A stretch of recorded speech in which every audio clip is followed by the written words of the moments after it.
Hello and welcome. I'm Kasim Hassan Ali. Police have been deployed to the disputed Karen land where they've evicted developers pending a case in court. The police officers in 4 trucks were deployed to the 134-acre piece of land on Friday afternoon to enforce a court order.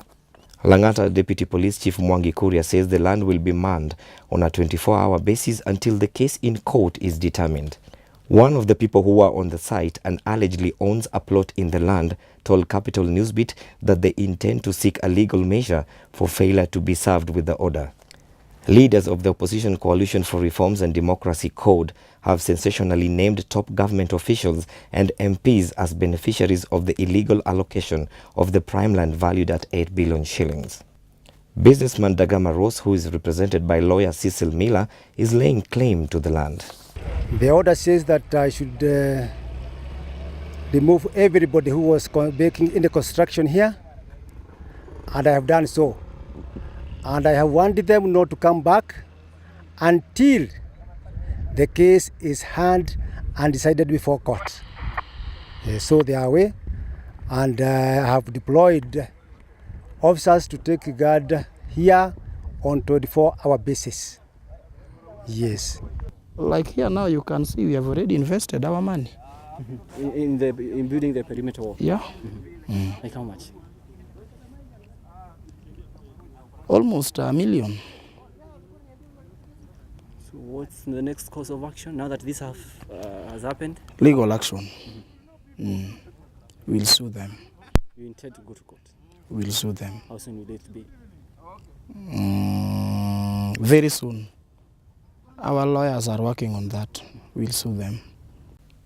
Jubilee MPs are in a fresh bid to push out of the Rome Statute that established the International Criminal Court.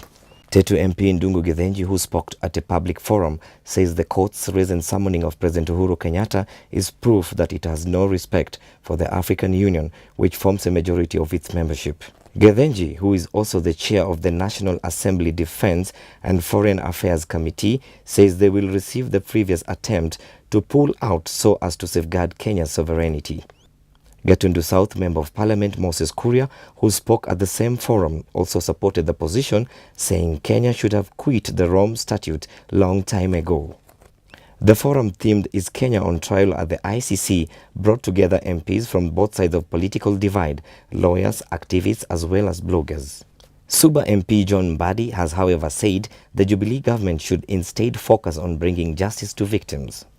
If there are other people who bear this responsibility, the state machinery is in place. It is not the responsibility of the civil society to do investigation on those who commit crime in this country. Why do you blame the civil society? If they did a shoddy job, do a better job. You have the CID, you have the NIS, you have all these other bodies.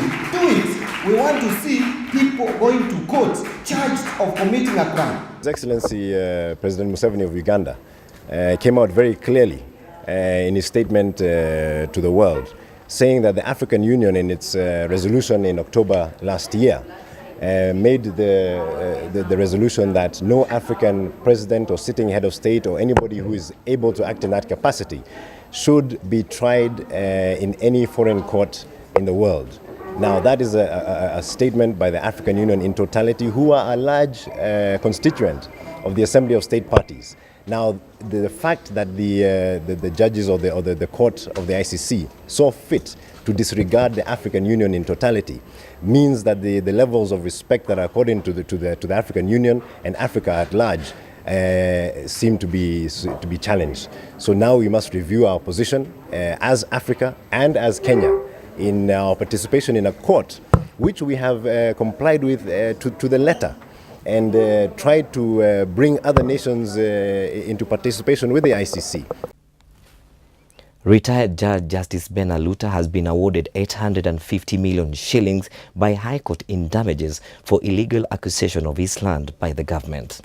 Justice Isaac Lenaula found the acquisition and the occupation of the land in Trans Nzoia County by the government was unlawful. The retired judge had moved to court seeking compensation for the failure by the government to execute eviction orders for people who he claims grabbed his land in 1983. He submitted that the government had failed to act or compensate him even after the intervention of former Prime Minister Raila Odinga, who in 2010 asked the Finance Ministry to compensate him.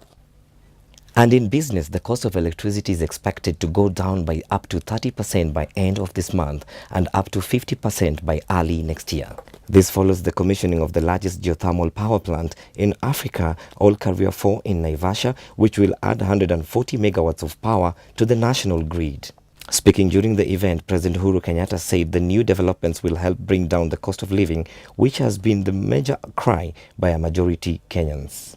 The head of state has, however, lamented that despite the huge investments plans by government, there is still too much politics, which has led to unnecessary delay of these projects. Deputy President William Ruto, on his part, said the government will be connecting the remaining 5,000 primary schools with electricity by April next year out of 6,000. The Olkaria 4 project has been co-financed by the Kenya government through KenGen and a series of development partners, World Bank, French Development Agency, the European Investment Bank, among others. Hatutaki kuwa tunasumbuliwa kila saa na mambo ambaye haina maana. Tunataka kuwa focused na mambo yale ambaye itabadilisha maisha ya mwananchi wa kawaida. Kwa hivyo mimi nawaomba viongozi wenzangu, tuache siasa kila saa ya uchokozi. Mambo haya ndio inatuharibia. Kila siku ni siasa, ukiamuka asubuhi ni siasa, ukiamuka siasa. Jameni, wananchi hawatakula siasa, watakula jasho ya kazi yetu. Na mimi nimesema sana na nitarudia tena, nikiwa kiongozi wa serikali ya Jubilee, sisi tuko tayari kufanya kazi na wote ambao wako tayari kuungana mikono na sisi. Njooni tufanye kazi. And in sports, new world marathon record holder David Kimeto has been named in the IAF World Male of the Year final shortlist of 3 by the governing body.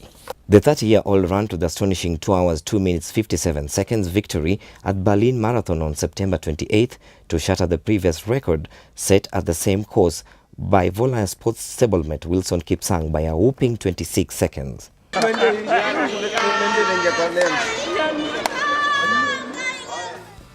For more on this and other stories, do log on to our website www.capitalfm.co.ke/TV. I've been your host, Kasim Hassan Ali.